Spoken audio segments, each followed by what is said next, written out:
अगर आप बैंकिंग और इन्वेस्टमेंट की थोड़ी बहुत समझ रखते हैं तो आप ये जानते ही होंगे कि कंपाउंड इंटरेस्ट यानी चक्रवृद्धि ब्याज क्या होता है। वैसे तो निवेश के कई सारे ऑप्शंस मौजूद हैं। एफडी, पीएफ और पीपीएफ जैसे विकल्पों में सिंपल इंटरेस्ट यानी जिसे सामान्य ब्याज कहा जाता है वो लगता है। वहीं म्यूचुअल फंड जैसे ऑप्शंस में चक्रवृद्धि ब्याज का फायदा मिलता है। आम भाषा में इसे इंटरेस्ट पर मिलने वाला इंटरेस्ट कहा जाता है। लेकिन क्या आपको मालूम है कि इसका कनेक्शन एक महान साइंटिस्ट और नोबेल पुरस्कार विजेता से है, जिन्हें दुनिया अल्बर्ट आइंस्टाइन के नाम से जानती है। जर्मनी में जन्मे आइंस्टाइन के कितने ही फॉर्मूले आपने स्कूल कॉलेज की टेक्स्ट बुक्स में पढ़े होंगे। यहाँ उन्हीं आइंस्टाइन की बात की जा रही है जिनकी डेथ के बाद उनके दिमाग का अध्ययन किया गया था। साइंस जगत आज भी उनके दिमाग का लोहा मानता है। उनकी गिनती विश्व प्रसिद्ध थ्योरेटिकल फिजिसिस्ट की लिस्ट में की जाती है। लेकिन अब सवाल ये कि आइंस्टाइन का कंपाउंड इंटरेस्ट से क्या कनेक्शन है। आइंस्टाइन का कंपाउंड इंटरेस्ट से कनेक्शन ये समझने के लिए पहले आप ये जान लीजिए कि रियल एस्टेट और फाइनेंशियल एक्सपर्ट ग्राहम स्टीफन ने अल्बर्ट आइंस्टाइन के कोट को ट्वीट किया था।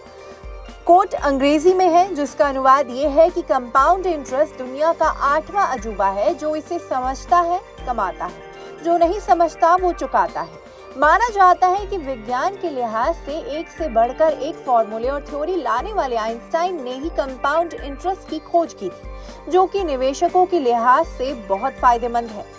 माना जाता है कि इसका सही ज्ञान हो तो पैसा दिन दूना रात चौगुना बढ़ जाता है। हालांकि यहाँ ये भी बता दें कि एक मत ये भी है कि चक्रवृद्धि ब्याज की उत्पत्ति बेबीलोनियन काल यानी लगभग 2000 से 1600 ईसा पूर्व की मानी जाती है। इसके पीछे ये तर्क दिया जाता है कि उस समय के लोग चक्रवृद्धि ब्याज को सीबत सीबितम कहते थे, जिसका अनुवाद ब्याज पर ब्याज होता है। बहरहाल ओरिजिन जो भी हो, ये चक्रवृद्धि ब्याज या कंपाउंड इंटरेस्ट है क्या, अब ये तफसील से जान लेते हैं। क्या है चक्रवृद्धि ब्याज? ये गणित का सिद्धांत है जिसमें निवेशक को इंटरेस्ट पर इंटरेस्ट यानी ब्याज पर ब्याज का भुगतान किया जाता है। आसान भाषा में आप इसे ऐसे समझ सकते हैं कि आपके पैसों पर एक साल के अंदर जितना ब्याज मिला है, उसके अगले साल जो ब्याज मिलेगा वो ब्याज मूलधन और पहले साल में मिले ब्याज को जोड़कर होगा। यानी साल दर साल ये रकम बढ़ती चली जाएगी। चलिए इसका गणित समझते हैं।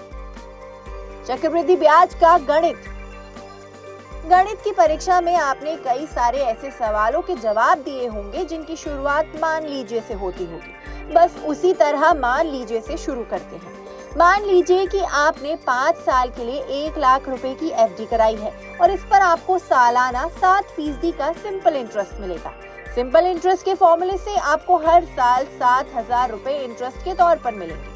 यानी 5 साल बाद एफडी की रकम बढ़कर 1.35 लाख रुपए हो जाएगी। मगर अगर आपको इस पर कंपाउंड इंटरेस्ट मिलता है तो ब्याज के रूप में 5000 रुपए ज्यादा का भुगतान होगा। इस टॉपिक पर आपका क्या कहना है, हमें कमेंट सेक्शन में बताएं। साथ ही इस वीडियो को लाइक और शेयर करना ना भूलें।